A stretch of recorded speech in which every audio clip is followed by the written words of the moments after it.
What's up, OOUXers? Today I've got Samuel Hulick, the brains behind UserOnboard and more recently, the Value Pass framework. And he is back for part 2 here on the OOUX podcast. So in this episode, we continue the conversation that we started last year, but don't worry if you have not taken in that episode yet. I don't think it really matters which order you listen to them in. We'll definitely link in the show notes to the other episode, his first episode.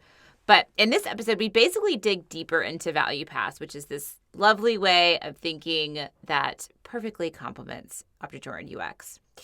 So while OOUX is all about getting to the core of the valuable nouns, Value Pass is about getting to the core of the valuable verbs in a system. And both philosophies are really about building better apps, better services by getting out of that thinking that is so heavily constrained by all these trappings of those apps and services. So that doesn't make sense. You'll see what I mean in the conversation. So we're going to talk about the evolving vocabulary around Value Pass.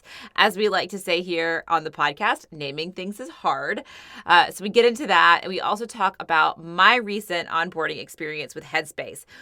We do get to that at the very end. I kind of fake out the end of the episode. We think that we're going to end. And we're like, we'll talk about Headspace next time. But then we just go ahead and talk about it. So please keep listening. We keep going. But really the real magic in this episode is when Samuel basically does a live demo of Value Pass on my OOUX offerings. If you've been listening to the podcast, you're seeing a trend. I get these experts on and I basically get them to help me. This is very similar to what I did to Scott Kuby, where I was like, let's do a content ecosystem map of my ecosystem. So I like meta stuff, and I also just like leveraging experts when they're right in front of me. So Samuel does the same thing for really all the services that I'm offering you and analyzing how I can improve the path to that super outcome that I'm so dedicated to helping you achieve, that total complexity, wrangling, badass mastery, super outcome. What are some of the gaps in me helping you get there? So many light bulbs go off for me as Samuel identifies all these points potentially in your timeline that I could be better serving. So if you agree with Samuel and you think he has identified an important gap in what I offer you, or you think of something else in that value path, please tweet at us. Let us know. Give us feedback and let's start a conversation. So I'm Sophia, VUX on Twitter. Samuel Hulick, it's just his name, at Samuel Hulick. We, of course, will have those linked in the show notes. But please, let us know what you think. Before we dive in, I just have one exciting announcement for you. So many of you were disappointed that you did not get a spot in my recent OOUX Fundamentals full-day workshop that we ended up offering up the recording for purchase. And the event went really well that afterwards, we actually decided to clean up that recording instead of just handing over a 6-hour Zoom recording. We sliced it up, we edited the audio, and we put it up on a course portal. So it's a much better user experience going through it. So it is a live workshop, but now we've basically turned it into a mini course, and you can now get this. It's about 5 hours of content now, and you learn my top 5 OOUX techniques. There's exercises, there's worksheets, you get the slides as well. So here's what Leah said about the workshop. She said, OOUX is not just for designers or developers or UXperts. It's for every member of the team that builds, executes, and optimizes digital experiences.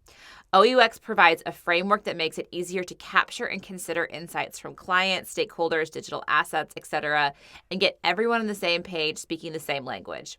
The best part, OOUX makes it a heck of a lot easier to define success and efficiently reverse engineer to get there. Plus, you'll have a lot more fun while doing it. So thank you so much, Leah. I absolutely love that. So you can go to OOUX.com/fundamentals workshop to get all the details, to see more testimonials, and hopefully enroll in this mini course. Okay, let's go talk to Samuel.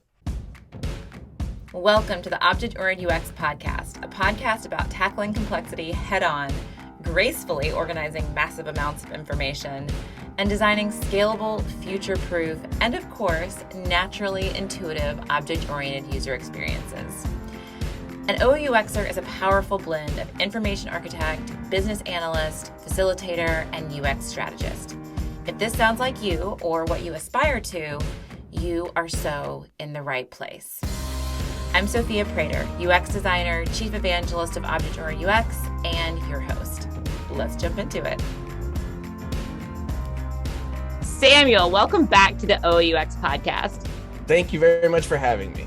So you're back here because we both think object-oriented UX and Value Pass could work really well together and kind of complement each other nicely. So basically, all the stuff that OOUX doesn't touch, that doesn't do the procedural stuff that provides input into the OOUX process, kind of all that research and discovery, figuring out what the value proposition is, and all of the procedural and timeline-based stuff that happens behind the CTAs that really fleshes out the actions that we actually define.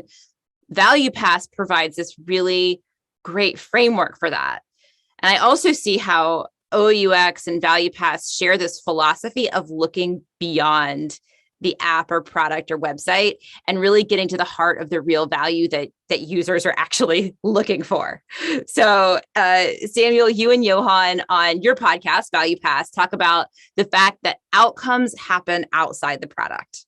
And I love that. So just as an example, for a medical app, let's say a medical app that doctors use, the outcome might be something like, be more confident in my diagnoses and prescriptions. Like, does that sound like a good outcome? Yeah. Or just like make better prescriptions overall or diagnoses overall, or, get them wrong less frequently, things like that. Yeah. Get them wrong less frequently. That's great too.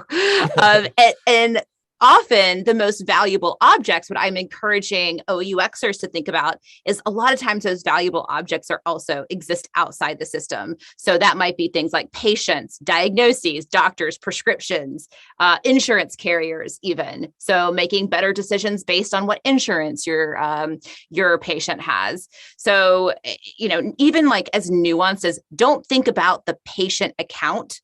Like, think about the patient. It's an actual patient that exists outside of the system. So like overarching the why I keep gravitating to Value Pass is OOUX is about finding and defining the valuable nouns in the system. And I feel like Value Pass is about finding and defining the valuable verbs in the system. And that's how they can kind of like play really nicely together. Do you have anything to add to that? Yeah, I think similarly. When I look at OOUX, I think of it almost as like what the distinction between time versus space, where a lot of the spatial considerations, like do objects show up in their natural quote unquote form, repeatedly, or are they shapeshifters, or, all these different things, like those are a lot of spatial and presentation concerns. And to me, OOUX does a great job of codifying and like modularizing those different components. But then from a Value Pass standpoint, instead of looking at design in terms of space and the presentation of different things, we're looking at it in terms of time. Like when somebody comes to your offering, they are looking to affect some sort of change to their current circumstances that exist external to your offering. And the more that your offering can be aware of what they're trying to do and help that come to be, in my mind, the better. And certainly having a modular, rearrangeable, consistent set of UI components and presentations and screen states is a great help in being able to actually help people get there. Right. So you kind of need both those axes of space and time. And it's like you're handling the time axis really nicely, while OOUX is kind of handling that space. And then how do we kind of like, where's that hinge where they can come together right, to get that full picture? Because really, the timelines and time is something that we touch on just we barely touch on it within the OUX process. And I always say, like, the OUX process, the ORCA process. So for those that are new to the podcast, ORCA stands for objects, relationships, calls to action, and attributes. And that iterative process that creates really great object-oriented user experiences is part of a larger process. So you can't just do the OOUX. There's other stuff you have to do. And a lot of it is that timeline-based thinking about the context of the user. Where are they in a certain path? And how do we get them from point A to point B?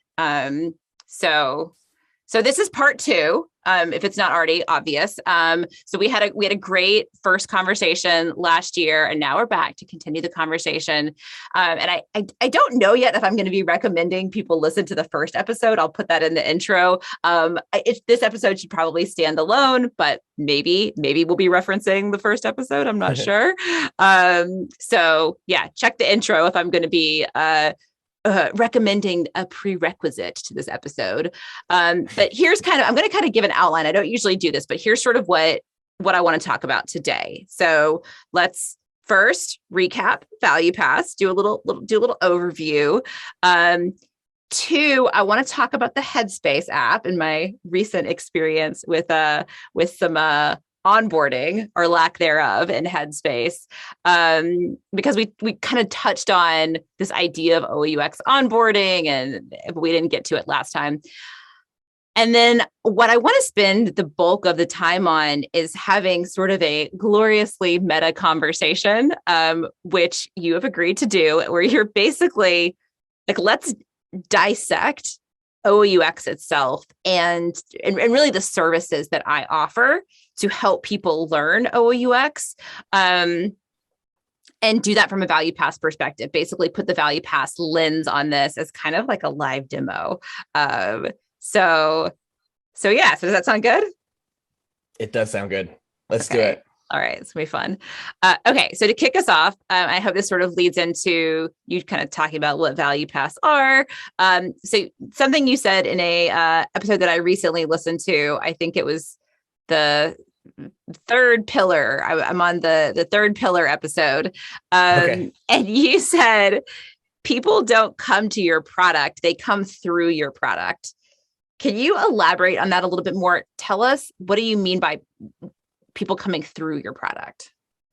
Sure. Well, I think that the dominant paradigm right now, as far as getting people to your product, a lot of people are in the software industry are focused on that, where they are thinking of their product almost as if it was an object or a destination. Mm-hmm. And a lot of marketing, acquisition, sales, growth, etc. Efforts are aimed at just kind of squishing more people into the product sphere and hoping that they continue engagementing and that things will work out well. And I'm not trying to put down the efforts of the different departments that I just rattled off, and they're great people who are doing good work in all of those. But the fundamental paradigm difference that I really see is that it's not like we're making a movie and we're trying to get more people to come see our movie.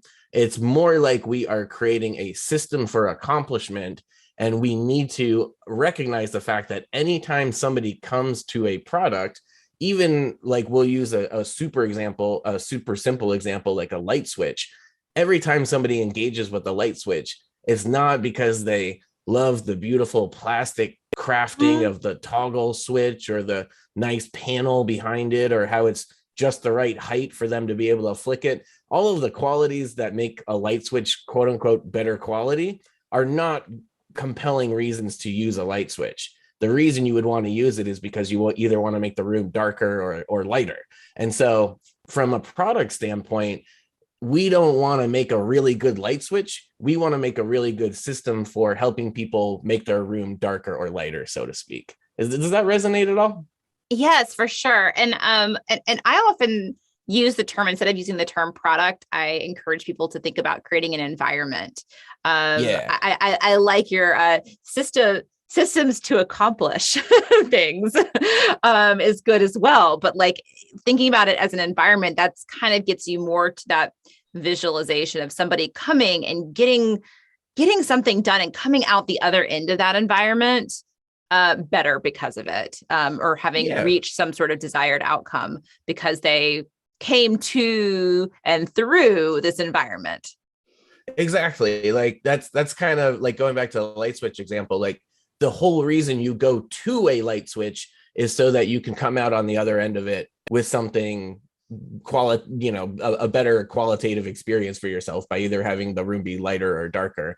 And if I go to TurboTax, it's not because I'm like, ooh, today would be a great day to engage with the TurboTax product.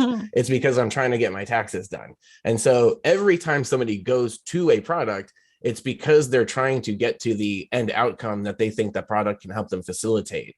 And so that's the difference between to and through, to me, is focusing on the same thing that the user is focusing on, which is their desired end outcome, whether they're even conscious of it or not necessarily. Yeah, I think it's a really realistic and kind of humbling way to think about your product or the environment that you're creating for users, is that they're not, we just get so kind of caught up in our product and thinking that like people are coming to it and then they're going to be there. Right. But they're going to, I mean, maybe they'll continue to subscribe. They'll continue to use it, but they're going to be coming in and out. They're going to be going and doing other things, living their lives.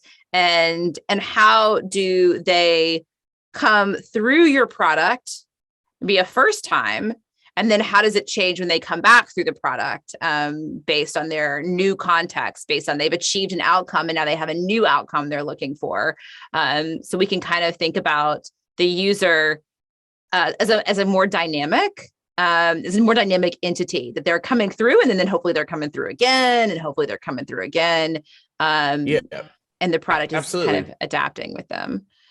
Yeah. And I mean, if you zoom out to like the financial or economic side of things, like what you really want from most software is subscription based, like, SaaS kind of offerings. And in those cases, what you really want are people to be long-term, low churn subscribers who keep giving you money month after month. And like, the way I think about it is like a restaurant, where if there was a restaurant that I went there once and I had a good meal and I thought, oh, that was pretty good, maybe I'll recommend it to some friends, or, bring my partner with me next time, I want to eat that kind of food or whatever. And then I go back there another time and it's okay. And then I go back there another time and then I have a bad experience. Like, how many times am I going to go there and come away unfulfilled before I just stop going to that restaurant? Mm-hmm. And from a similar standpoint, your product isn't, when we conceive of products, we are looking at the visual aspects of the wireframes, or maybe thinking in terms of like customer journeys or things like that. But those are not rigorous and realistic enough to be able to hold up to repeated use of people coming back over and over and over again, looking for value over and over again, and encountering basically the same interface, and having it left up to them to figure out how to produce their own value with the interface, rather than having the interface meet them halfway, at least. Having to produce their own value. What, I'm here now. Wait, what do I do to actually figure out how to make this valuable for me? Yeah, we don't want that. So let's sort of recap a little bit about what value paths are. And I was hoping you could, and I know in your podcast, you and Johan spend an hour on an hour-long episode on each of these three pillars. But I'm hoping you can you actually give a pretty good summary at the top of that third pillar episode. Can you kind of give us an idea on what these pillars are of value paths? Yeah. And to be completely transparent, the pillar names are changing as we're figuring it out a little bit more. We've been doing years worth of work on the granular side of things and really making sure that the internal parts of our framework function. And we're only now trying to figure out how to like describe it at a high level to people. But at the moment, the three pillars are outcome definition. So starting with understanding what is it that people are coming here. When we talk about going through the product, what are those end outcomes that people are going through the product in pursuit of? And let's get really clear on those so that we can be on the same page about what kind of value the user is looking to generate in the environment of your offering, and ideally align the environment of your offering around helping people get to whatever specific outcome they're pursuing. So outcome definition is one part where you're just saying, these are things that I think people are motivated to come through our product for. So that's pillar one. Pillar two is event valuation, where we say, okay, it's all well and good to look at to speculate on what kind of outcomes people are probably coming for. But even if we're right that they're coming for those outcomes, but that doesn't translate into revenue for the company or a scalable business model, or it's not a kind of outcome that we can actually power our business model with, then that's not great either. And so event valuation is a process of being able to figure out what user outcomes actually have a strong correlation with long-term good customer behaviors and people paying you for a long time and generating revenue for your business model and things like that. And then the third pillar is path design, which is essentially saying, if we know that there are outcomes that people are coming to us for, and we know that they are strongly correlated with producing revenue and powering our business model, how can we clear the path or support the path really from point A of where the users are when they come to our product to point B, which is where they're hoping our product will help them get to. And so that is looking much more into things like workflow design, how to set a proper context, how to set expectations, how to harness motivation, how to remove friction from your process, so on and so forth. So at a high level, those are the three main areas of focus that we explore in more depth on the podcast. So this brings me back to a question that you asked me in our previous conversation when we were talking about kind of macro value paths that can be a feeder into the OUX process. And then from the OUX process, you identify your objects, you identify what people might want to do to those objects. And then you were asking me a question about how we actually gauge those actions, how in the sea of the ORCA process, how are those actually prioritized? And I think you were getting to this, and I kind of went off in a different direction. But and I think that's really interesting to say, okay, of these calls to action. So for an example, say going back to our doctor, just because we've already started that example, if I have actions, let's say I take the prescription object, and actions that a doctor might take on that prescription is send to pharmacy, change the pharmacy. Oh no, we sent it to the wrong pharmacy, revoke the prescription. And then there might be actually actions that a patient would take as well on the prescription, request refill for the prescription, ask a question about the prescription. Or so the pharmacy itself. That's another major player. Yeah. The pharmacy, that might be another role that we tackle in our CTA matrix and say, okay, what does this role want to do to the prescription and all the other objects? So now I have all these CTAs, and usually our prioritization is like, okay, make sure that you can properly articulate the why somebody would want to do this, the deep why of why they would want to do it. And also prioritizing it from like a business and technology perspective. But we really sort of gloss over that. It's it's just a column in the matrix. And yes. So how important is this from a business perspective? Sure. What I'm hearing you say is that that we could even zoom in on that more and start saying, okay, which of these CTAs ladders back up to one of those larger outcomes? Yeah, essentially, I mean, from a philosophical standpoint, what we're really talking about here are internal and external processes regarding the offering or the product that we offer. So, for example, I'm struggling imagining what the interface for the doctor would be exactly. So it's kind of tricky to riff off of that. But assuming let's just say that a doctor wants to prescribe medicine to one of their patients, we'll just use that as like a really concrete example. Yeah. And so that they go into some sort of hellish doctor portal that requires like bizarre authentication or whatever, and they go in and they link up the patient with the pharmacy, and they write the prescription, and they send the prescription to the pharmacy. From the doctor's perspective, like their role is quote unquote done, because they've gone through that interface workflow and they have flipped whatever switches need to take place to initiate their patient being able to receive that prescription. And so from an internal perspective, internal to the system that the doctor is using, they went through a particular workflow where they had to log in, they had to find the patient, they had to find the prescription, they had to assign it to the pharmacy, whatever the workflow was. But then if you zoom out, the bigger workflow is really the doctor is trying to get the patient some medicine. And so if we zoom the timeline out further, it's initiated by the doctor going through the interface, and hopefully it's a well-designed OOUX type interface, and that they don't experience a lot of friction and confusion because of that. But still, then the prescription needs to be, the pharmacy needs to become aware of the prescription.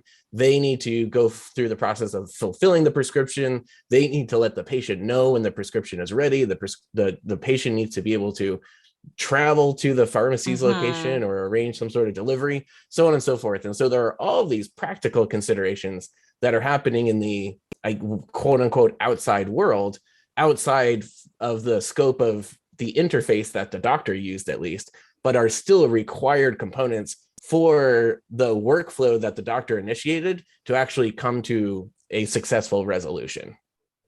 Right. And so, and Value Pass would map all of that out.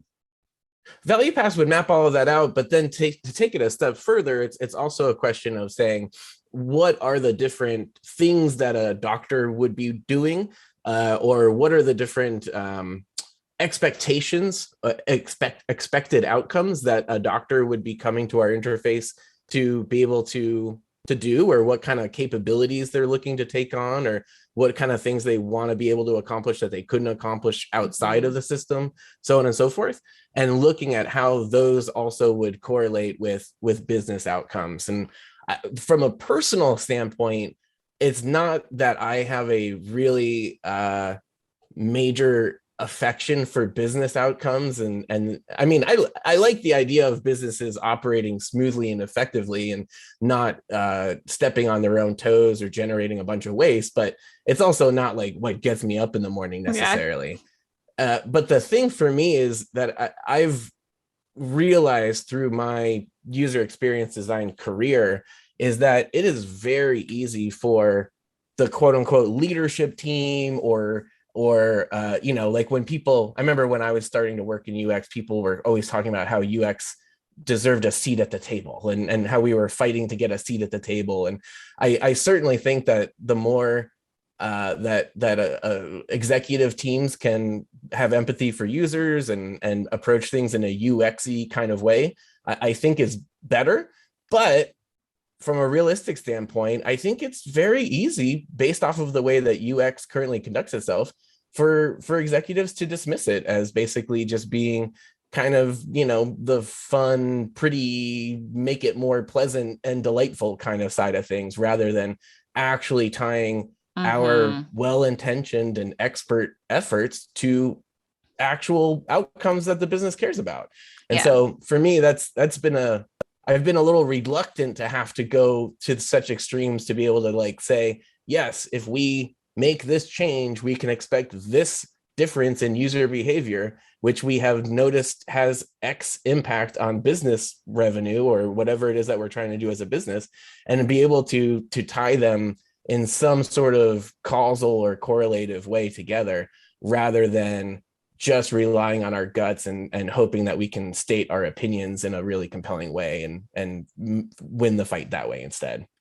No, I 100% agree. And I agree with that recent tweet about we actually don't deserve a seat at the table until we can prove that OOUX improves business outcomes, or that UX improves business outcomes. OOUX definitely does. But Yeah, I was it- not, for the record, I was not calling out OOUX specifically. I was talking about UX in general. But no, yeah. I just gave a Freudian slip. But I often just like when I mean UX, I still say OUX because that's just the words the letters that come out of my mouth.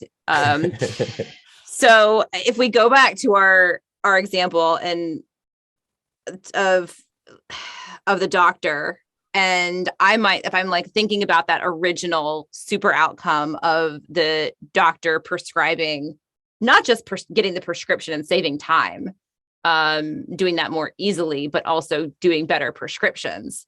I might say, okay, well, one of those, I also want the doctor to be able to check a prescription with a patient to like, there's a word for it, like when prescriptions, I don't know, like counteract each other or something like that. There's a word for it. Sure. There's a medical term. I can't think of the word. I can't think of it either. So check for like, I wanted to say comorbidities, but that's a different thing. Or contraindications. That sounds right. Okay, let's go with that. Something like that. Let's check for contraindications. So maybe our system can not only just prescribe the medicine, but our system can look at what the patient is currently taking and look for adverse interactions with the prescription that and then even suggest other prescriptions that like, hey, this one actually might be better based on what the patient is already, is already taking. So if I said that would be like, okay, that's going to support that super outcome, this like, sub outcome of checking to see if there's any problems prescribing this medicine. How would I then look into tying that to a business outcome? Yeah, well, again, it's difficult to imagine what the business that's creating this doctor portal hypothetical offering is, but I mean, generally speaking, the idea would be that, first of all, like so should we have a name for our pretend doctor experience? It's like I don't know, doctor.io, we'll say. Sure. Yeah. Okay.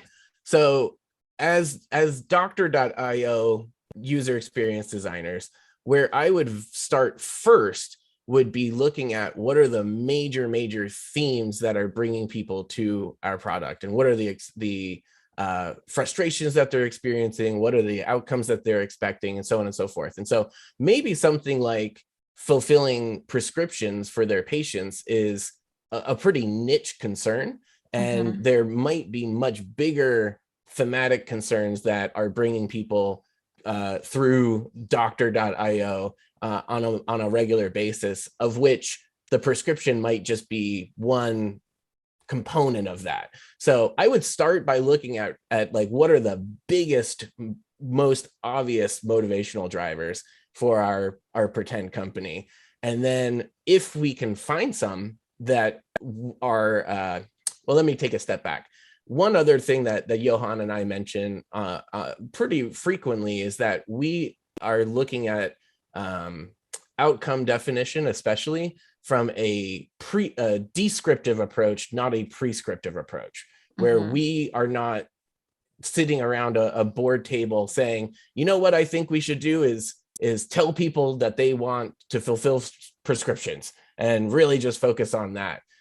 What instead we want to do is look at what is actually driving people to the product and through the product, and understand what the most common patterns of use and intention are, and then reverse engineer a better workflow for fulfilling those intentions and expectations.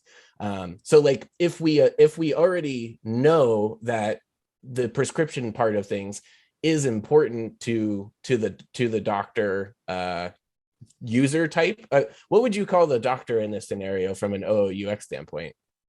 Role. Yeah, a role, user role. If we have, because we'd have, okay. Yeah, because we might have multiple roles, doctor, patient, pharmacist. Yeah.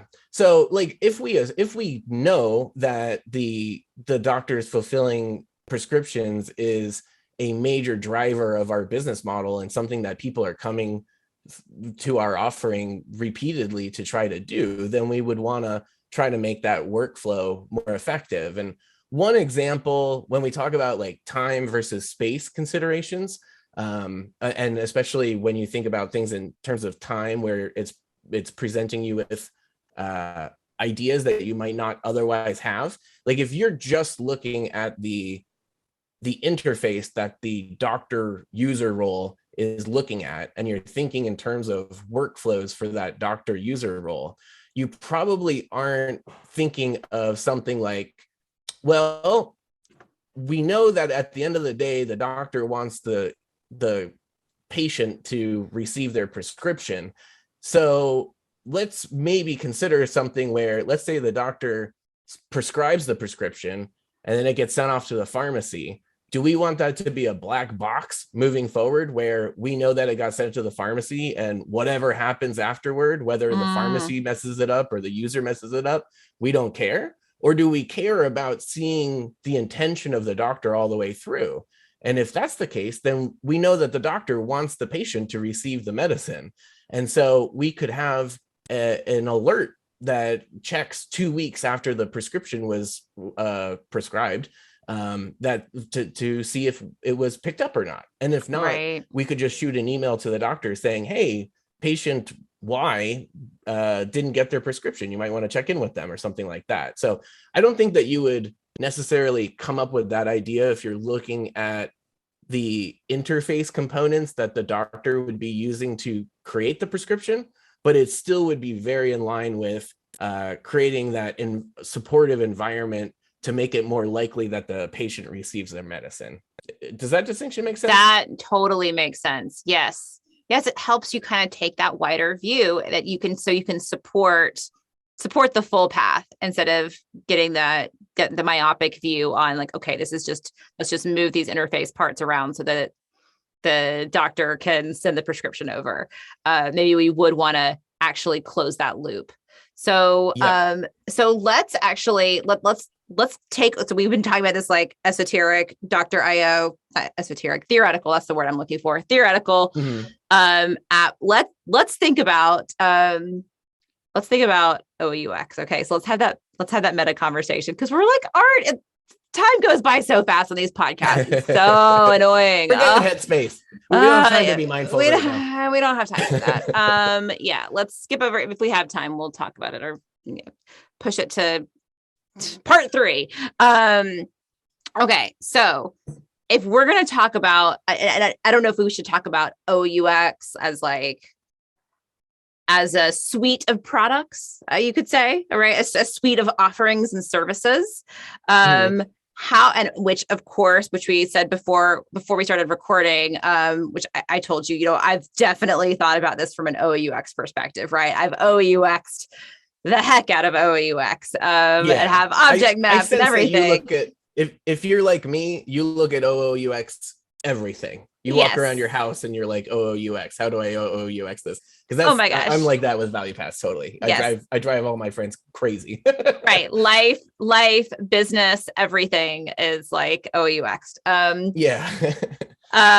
So yes, take your value path eyes and let's look at OOUX, and how do we value path OOUX? Well, the first thing that I would start with, resonant of what we've been talking about so far, is when people come through OOUX, what are the end outcomes that they're really seeking? Yeah. And that is, if I look at from so many conversations and the testimonials and what people say that they got out of it and what people say that they are hoping for, the main themes, there's a couple main themes to use your term. We have handling complexity. So basically I am drowning in complexity. I need a tool for understanding. And I've been more kind of framing OOUX. This is a tool to help you understand before you start designing. And they're often usually being these people that are in enterprise environments or just, any kind of super complex system. they often are rushed through the understanding part, and they need a tool to quickly and effectively understand complexity and get like that big picture look. So that's like one Understood. theme. Okay. Another theme is collaboration. So collaboration with stakeholders and collaboration with developers. So it's a really great communication tool to kind of get everybody on the same sheet of music and to find where you're misaligned. Which is also kind of goes into scope. So scoping a system, scope is always something that like, it turns out to be a huge headache. One person thinks the scope is this, the other person thinks the scope is that. So it helps and get scope clear from a UX and business and technology perspective and get everyone kind of agreeing on what that scope is. I would say those are the two big ones. Okay. And then when you say that people are struggling with complexity or struggling with the collaborative side of things, and I like the sheet music metaphor. That was, I think I might use that in the future.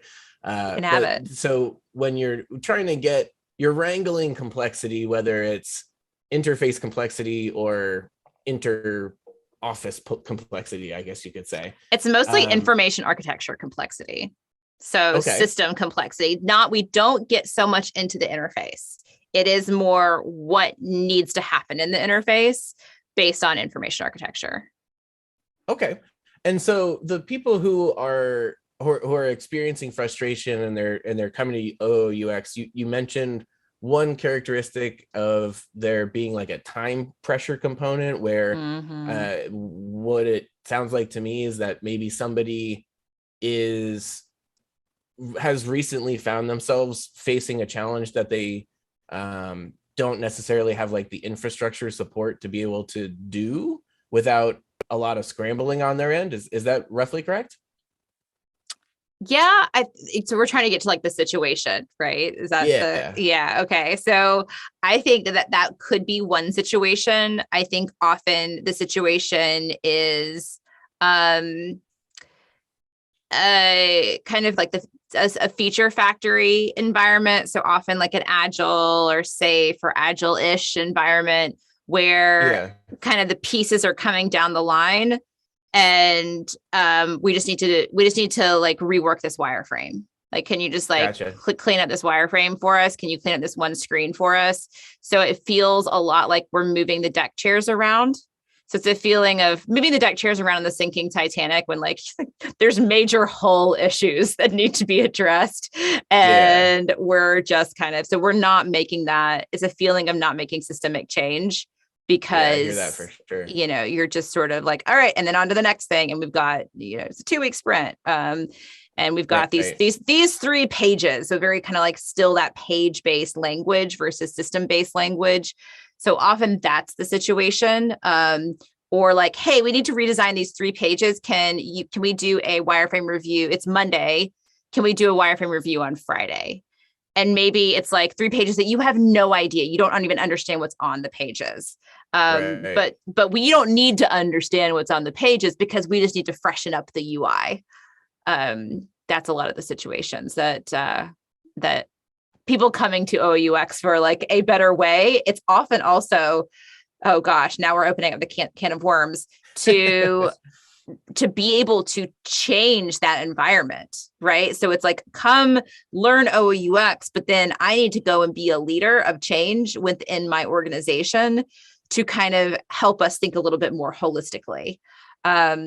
So it is a lot of folks wanting to kind of move to a leadership position and then take OOUX. Maybe they're using it on their own, but now they want to share it and they want to become more of an expert on it.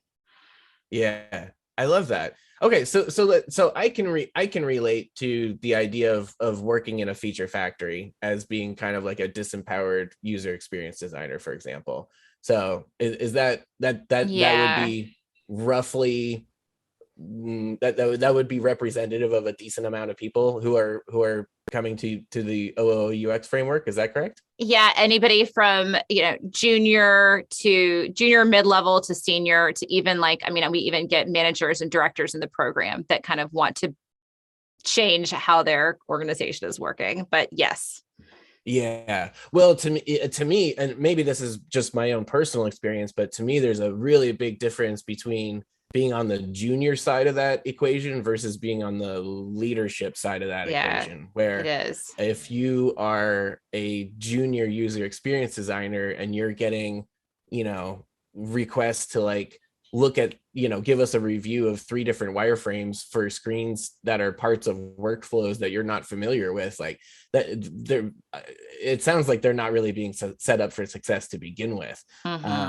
And so I definitely hear you on the idea of like, there's there are some smaller, more immediate concerns that need to be taken care of. Like, can I, as a junior user experience designer, can I leverage something like OOUX to be able to satisfy the demands that the leadership team is placing upon me, is very different from, can we reorient our company's vision on how we deliver on user experience and how we approach the creation of our offering overall. And so to be able to like, for again, just thinking in like time scales in a value path sort of way, like I can see an immediate payoff time scale of you are and I'm not, this doesn't have to be everybody, but so long as it's like a decent enough portion of your I was going to say user base. What do you call designers? I guess would be that's the user role for OOUX.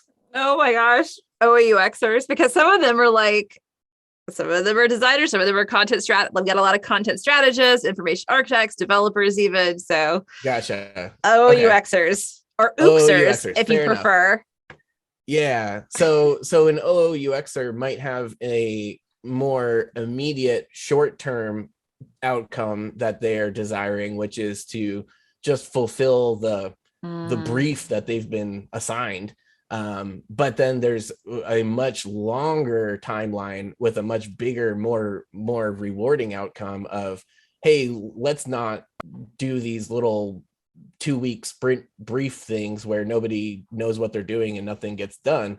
Let's try to take a step back and look at this in a more process oriented kind of way and address the major parts of the system. So to me, those would be 2 very different kind of support systems to put in place. To like, if people came to OOUX with the expectation that it would help transform their whole company's approach to design, and you're giving them materials to help them fulfill you just got asked to review 3 wireframes by Friday brief, that's a really big mismatch in timelines and expectations and everything, right?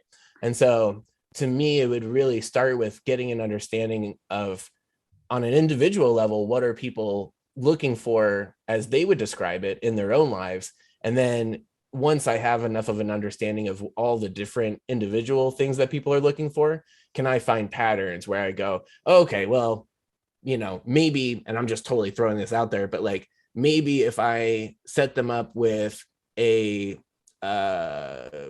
slide deck that they can plug in their company's name and branding and key numbers or whatever into, and help them be able to make a pitch to the rest of their company to approach design in a more holistic way or whatever. People like that might help with the longer term thing. Oh my, you hit the nail on the head. I mean, people have asked me for that before, so you're definitely moving in the right direction. And I think that's this idea of these like short-term timelines and these longer term timelines is such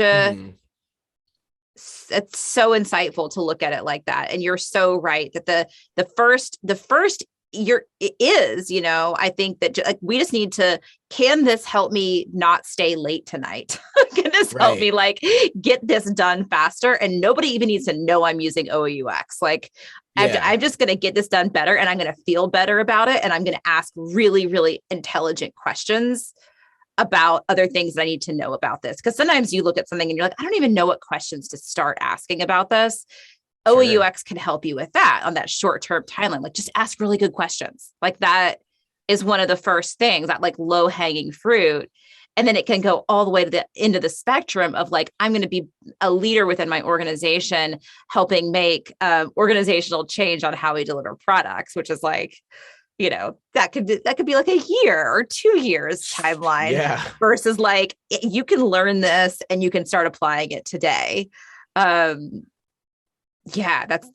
super interesting. I love that.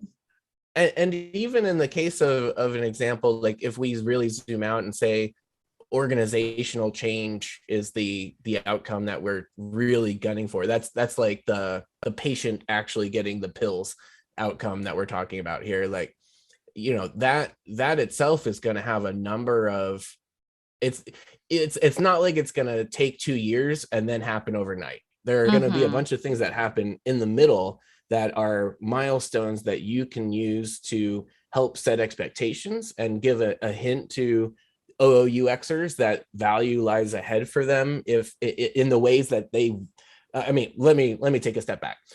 One really important aspect of this is that you can't push value into people's lives.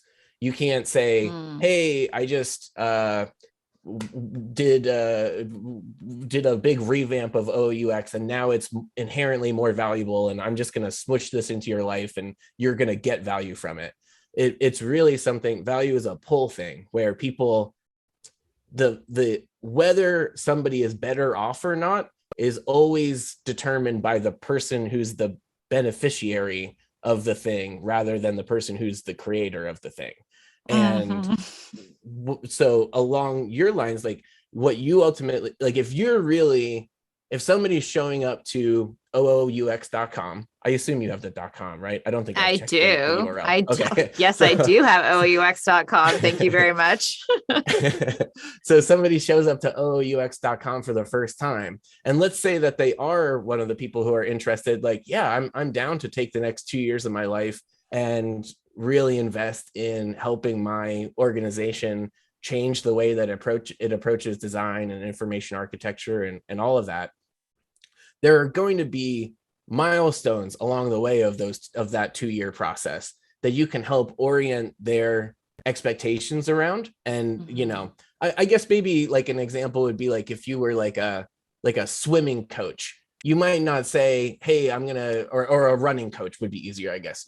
We're not gonna start by having you run a marathon today, but like, let's see if we can get you up to a mile in under 10 minutes or something like that. And so just starting with the smaller goals that compound and become, trying to think of the best way to put it. If you can orient people around taking the smaller steps that lead toward the bigger outcomes and show them that the smaller things that they're doing are within the context of the bigger outcome, then that can be really inherently motivational, or it can harness the motivation that they're already bringing to the dynamic. And to my mind, that's would be the ideal way of approaching the long-term thing, is thinking, okay, we want to help people get to this. They want to get their pills at the end of 2 years.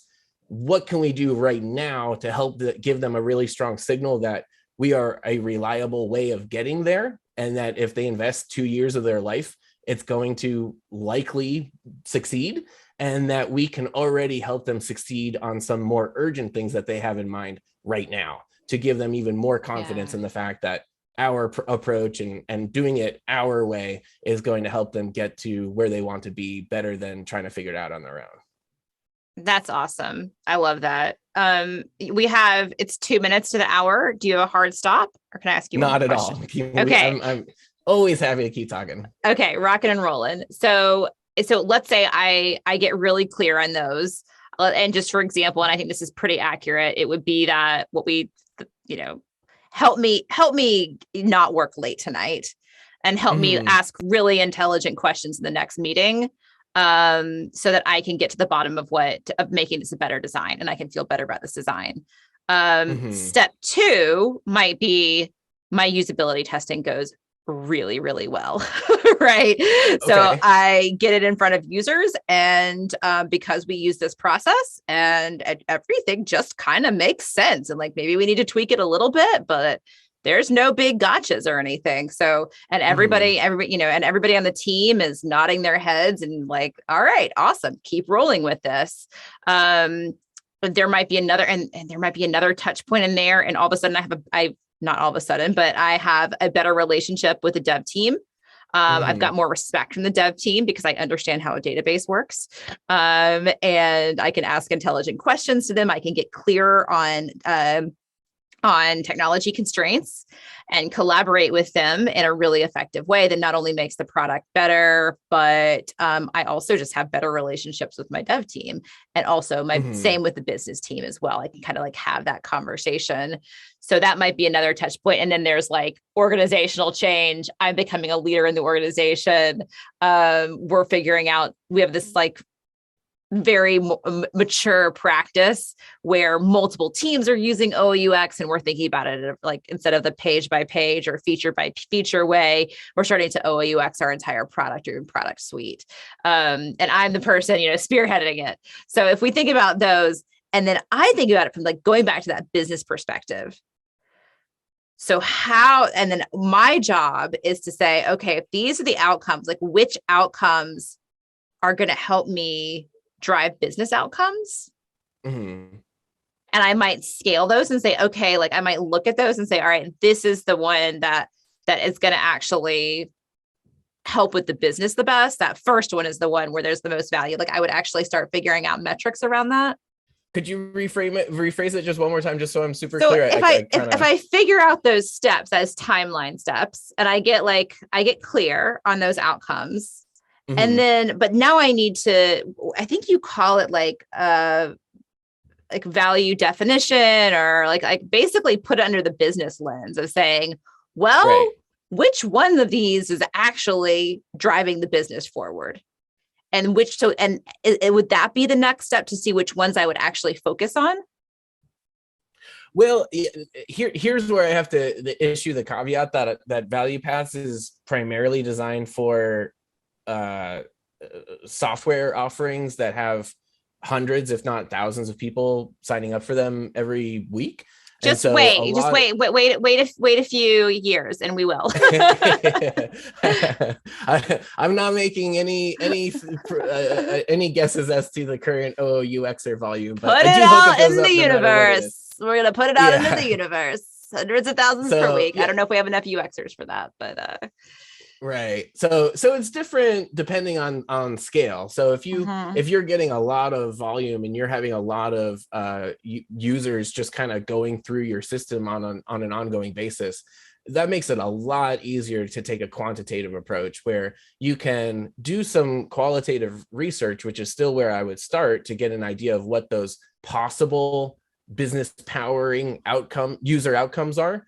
But then I would go through a process of testing that to see what the correlation, like, for example, if you can ask a question when people are signing up to say, are you, I guess let's just use the OOUX example, like, are you more interested in trying to just fulfill and you wouldn't ask it in these words, but something to the effect of, are you more interested in like just trying to not work this weekend and just get your the something that was dropped on your plate taken care of, or are you looking to like affect organizational change? It doesn't have to be binary between those two, but let's say that 90% of the people who come in say that they're looking to just resolve this hair on fire problem that they have at the moment.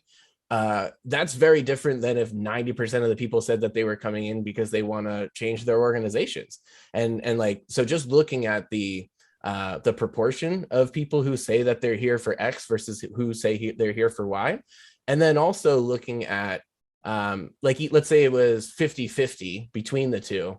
Maybe the hair on fire people who have the urgent issue come and find OOUX to be useful, and then they're gone. And then they're not really part of your monetization strategy, quote unquote, moving forward. Whereas the people who do want to affect organizational change, even if it's still just equally 50% of the people who are coming to you, those people might be really great clients or customers, or however you would refer to them, for the next several years, and could become much more impactful case studies, and could become more of an aspirational example of how the hair on fire people could look to maybe get out of that hamster wheel of feature factoriness and things like that. Yeah. So that's roughly speaking how I would go about valuing it, but basically just saying, what is the distribution of people who say that they're here for X, Y, or Z?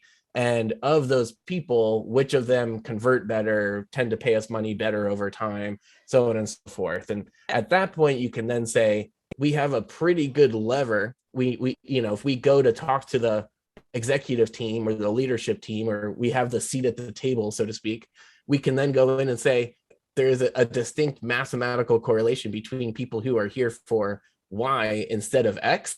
And we can think of different ways to make Y happen more often, which would lead to Y people being better, more Y people being better customers over a longer span of time. Does that roughly make sense? Oh, I've got light bulbs going off all over here. Light bulbs Okay, are cool. bursting because so what, and this is very true. I mean, you're leading me to realize that people are having that outcome of, I mean, one of my favorite recent testimonial is saying that I after the first module, I could immediately start applying. So the first module within the masterclass, I could immediately start using it and seeing value. Nice. So, which is great to hear, but Yeah. I'm not really doing specific things to facilitate that hair on fire. I'm like, here's the process. It's 15 steps. I'm going to walk you through it with a white glove treatment. It's going to be a great experience going through this process. It's very much like OOUX definitely shines when you're thinking like a ground up redesign. Like the more holistic you're thinking, the more big picture you're thinking, the more OOUX shines. That said, it works great redesigning a page. It works great. I've done it before. People are out there doing it, but I don't give a whole lot of specific resources and encouragement on how to do that. And that's actually one of my, in my to-dos of FAQs to address is like, can I use this within an agile environment? Can I use this just for a feature? Can I use this just for a page? Because people look at it and they think, oh, that's for a ground up redesign. That's for like these bigger, larger efforts. Or like starting, creating a new product from scratch. It also works really great for creating a new product from scratch.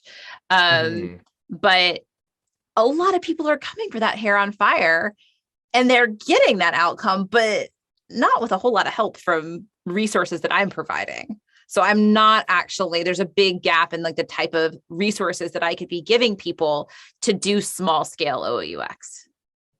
Yeah. And one other thing to think about, it reminds me a little bit of like if you go to an ice cream parlor and you're interested in trying, a particular flavor, how they'll give you like a little spoon to, a tiny little taster spoon of it.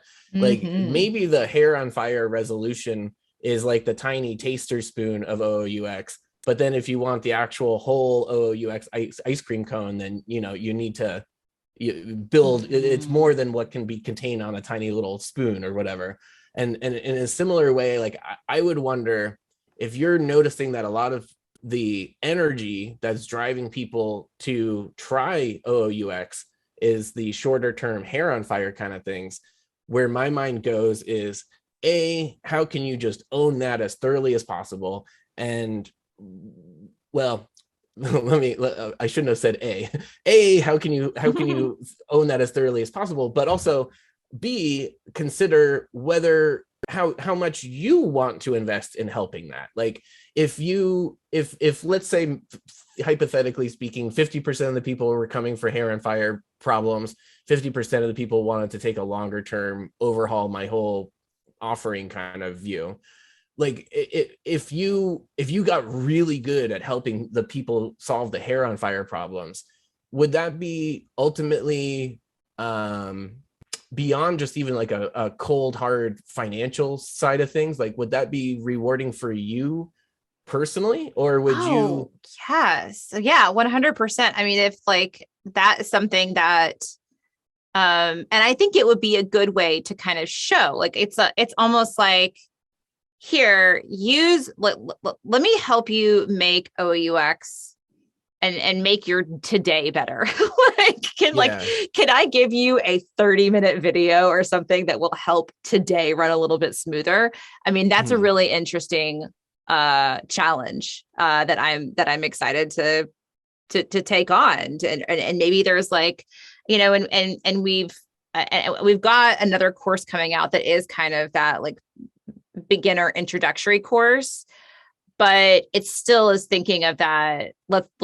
Let's create a new product from scratch is kind of the example. So I think that Okay. there is an opportunity for another type of course or another type of material that thinks about like, okay, you've got this huge enterprise application and you're tasked with this one screen. How do you use OOUX to, if you are being forced into kind of a myopic situation, which isn't ideal, but Mhm. how do you push the envelope a little bit diplomatically? How do you ask good Yeah. questions about that assignment that you're trying to do? And then how do you analyze that screen from an OUX perspective and pull the data out so that so that you're not just rearranging UI and you are within your locus of control, making as much systemic change as you possibly can. Yeah. That sounds I awesome.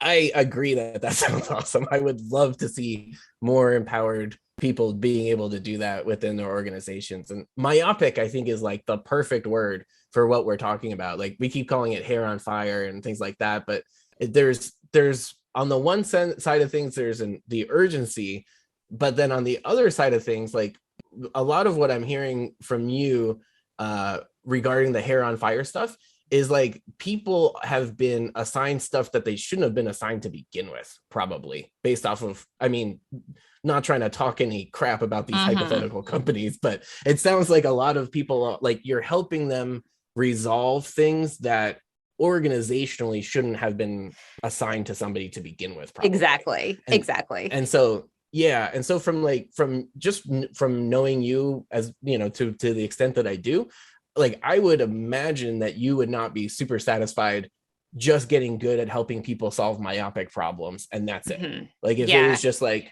we're going to help you like fulfill the requirements of whatever Dilbert executive like gave you this project, I don't think that would ultimately, like, based off of what I know about everything that you've invested in OOUX and everything, like I don't sense that that's really where you're trying to head here. So sort of going back to the ice cream analogy, like maybe we will help you. We get that you are in a not great situation where people are handing you dumb projects to do that are hard for you to do partially because of how stupidly they've been scoped.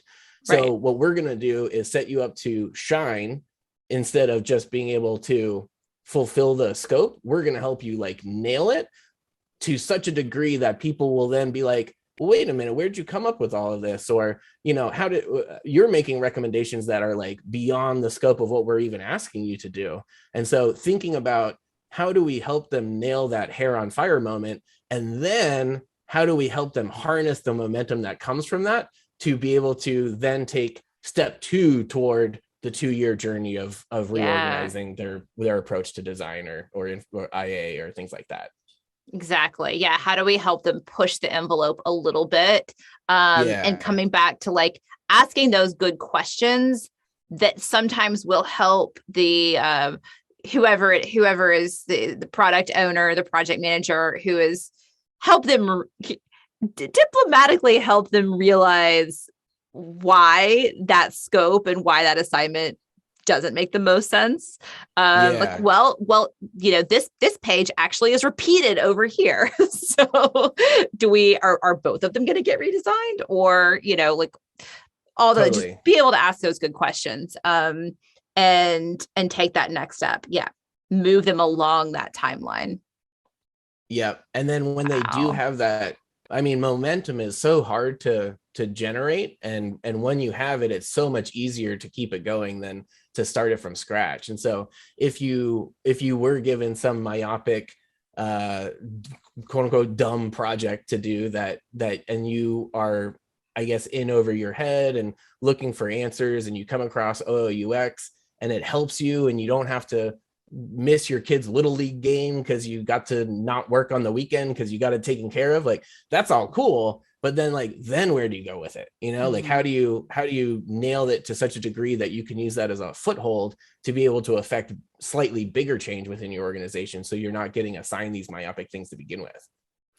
Okay, so listeners, OOUXers out there, obviously this value pass works because I just had a bunch of light bulb moments. So I think that's a pretty good place to wrap up. What do you say? I mean, like, or do you have any other amazing thoughts that I need about OOUXers timelines?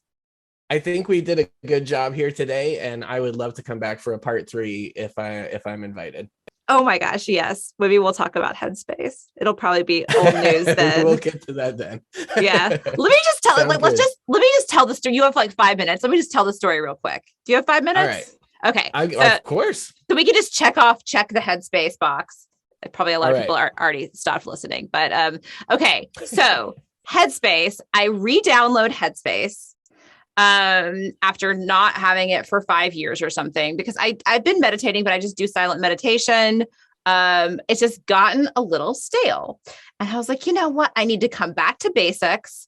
I need to come back to remembering how to come back to my breath. It's just, I felt like I needed some training. So I wanted to go back to the basics and do that basics course in Headspace. So I downloaded it. I paid the money, and oh my gosh, Headspace has got so much now. Like, it is not just meditation. It's like I'm being offered up baby orangutan videos to brighten up my afternoon. I'm being offered up like a whole sleep routine. Like, Headspace now wants to organize and make my entire day better. Like, it's not just about that 10-minute meditation. Which at first I was like, oh my gosh, this is so ironically overwhelming. I can't even, from day 1 to day 2, I couldn't even figure out how to get back to my second session of my basics course. I honestly couldn't figure it out. It took me a few minutes to figure that out. But then by day 7, I was honestly starting to appreciate it. I mean, maybe not the baby orangutan videos, but like, I was like, there's a lot here. And like, I actually really like the sleep stories now. It's not terribly organized. It's actually organized pretty well, but it took me a few days to kind of like recalibrate to it and be like, okay, there's a lot more stuff here. Which kind of goes back to that, like that timeline. So for me, my first kind of like micro outcome that I wanted was just like, I just want to get back to the basics of a 10-minute to 15-minute meditation. Right. And like, how do you think Headspace could have potentially handled that better? Well, it sounds like they fell into an onboarding trap that a lot of people do, which is that they think of onboarding as a single event where you want to take people on a tour of all the different features and capabilities that your product can do, regardless of whether that necessarily resonates with whether people want to be doing those things in that given moment. And so it's almost like, if you, like, using the ice cream parlor analogy, like if you went into an ice cream shop and they're like, do you want to try all of our flavors right now? Yeah. Where you'd be like, no, I'm just here for like the butter pecan or, whatever. And so like getting an idea of what is really moving the needle. Like, let's say we have 3 things that you just mentioned. There's the quote unquote core meditation experience. There's the baby orangutan brighten your day video. And there's the, sleep stories or scheduling? So that the objects, they have actual meditations that are arranged into courses. Then they have, and that's like that's what you had in mind when you were going through Headspace, so to speak. That was the end of the tunnel that you were pursuing, right? Right. And I knew that there was multiple courses. Now they have so many other courses, but they have meditations arranged into courses. They also have just one-off, like a daily meditation. So they have meditations that don't live inside of a course. I actually don't know. Do the daily meditations go away? Are they ephemeral? Like, I actually don't know the rules around those. So that gets me a little bit like, whenever you don't understand those rules, you get a little bit of anxiety, right? Like, do I Sure. need to like save this for later or something? Am I missing something? Yeah. They've got these like brighten your day uplift videos, which are like a lot of baby animals. Just very ironic. Then they also have sleep stories, which are just like really boring stories to help you go to sleep. And then they also have sleep sounds. They have workouts. They have 1 minute move videos to like, if you want to move for a minute to like get up off of the computer or something. Then they have expert advice, these like little 1 minute expert advice videos, which just like talks to you about noting or talks to you about the body scan and like with different like meditation awareness methodologies. So, I mean, what did I name? Like at least 6 different objects. Yeah. And the relationships between them and how they're organized. It was just a lot, especially for a meditation app. And so that got me thinking about progressive disclosure and like, could have I taken a route that was like, hey, I just want the basics course. Like, just send me through the first 10 days of the basics course. And then like, can these objects be sort of dripped out to me or something? Like, Yeah. hey, now do you want to start using Headspace to help you fall asleep? Let's introduce those.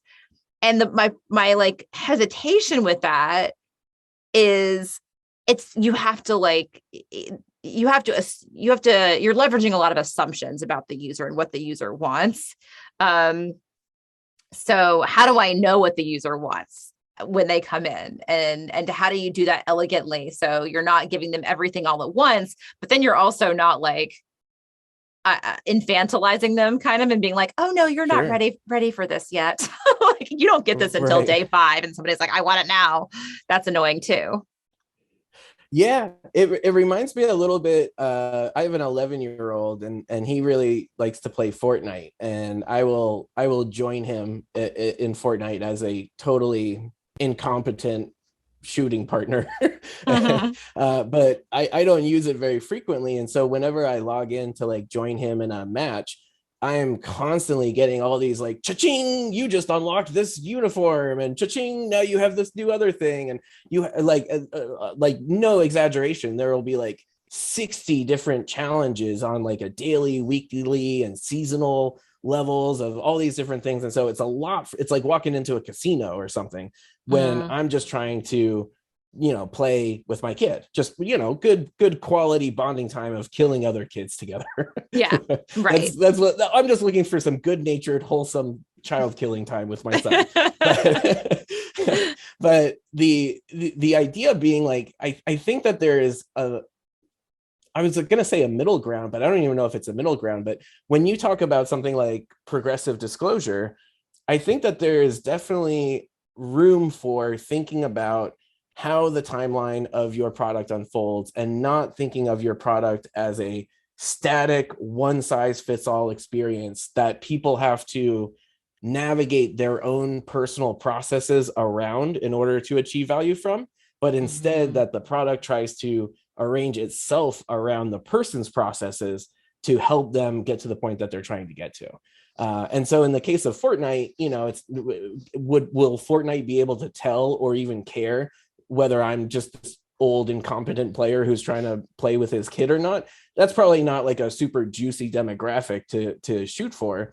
But at the same time, I do see like some no-brainer mistakes being made on the other side of things. Like when I go through an onboarding experience, a lot of times one of the first interruptions that I will get is new feature, blah, blah, blah. Check out how we just launched dark mode, or, now you can use this extra special lens thing to do some complicated thing, where that might be interesting to people who have been using the product for a long time. But if you're going to interrupt the very first experience that somebody has with your offering to let them know that there's this niche new thing, like everything is new to them, like all of the features are new at that time. And so, from your standpoint, like if I were in charge of Headspace, I would recognize the fact that what people are coming to our offering for is to achieve some level of I don't know, it gets a little fuzzy Taoist kind of, but like some level of centeredness or clarity or peace of mind, or, Right. feeling like you're more performant in the things that you're trying to do, or whatever it is that, like when you said that you felt like your self-directed meditation was getting kind of stale, that indicated to me that it wasn't producing the results that you wanted it to in the way that you wanted it to. And you thought that Yeah. doing it the Headspace way might produce better results. And then as soon as you entered into there, you were bombarded with, orangutan videos and all kinds of things that were not geared around the patient getting the prescription from the pharmacy, to use our original Yeah. analogy. Like, you were just trying to get a place where you're like, can you help me feel more clarity of mind, or more centered, or more present in the moment, or whatever. And like, it was all of the different capabilities and theoretically valuable aspects of the product were actually getting in the way of you being able to achieve the core value that brought you there to begin with, right? Right. And so like I'm just trying to think like what they could have done. I mean, there was some onboarding. Like they asked me to set an intention, and I had to write down my intention, and then it reminded me of my intention later, which I was slightly annoyed by. And wanted to be like, how do I so I don't know if this is relevant, but it makes me think of one thing that I do like about my Pixel. Probably I'm going to be going back to the iPhone soon because my green bubble status is hurting my social life. But I do really appreciate that the notifications, when I swipe down and I see a notification come up that I don't want those type of notifications, I Mhm. can I can do a long hold, and right there I can turn off that notification. I don't have to go somewhere else. I don't have to go into the app and go into some sort of buried settings. I don't know if the iPhone does this now, but it's really nice to be able to see that notification and be like, nope, I don't want these anymore, and to get Right. rid of it and put it away somewhere. And I'm wondering if that could be applied sometimes to these interfaces where like, can I just hide some stuff? Like, I don't care about the sleep stuff. I don't care about the move stuff right now. I want to be able to get it back later, but let me focus I just want the basics course. Like I want to open up the app and the first thing I see is the next session in a basics course. And like how Right. and this gets into like probably this is going to be part 3, right? So cliffhanger for part 3 because I've already taken way too much of your time.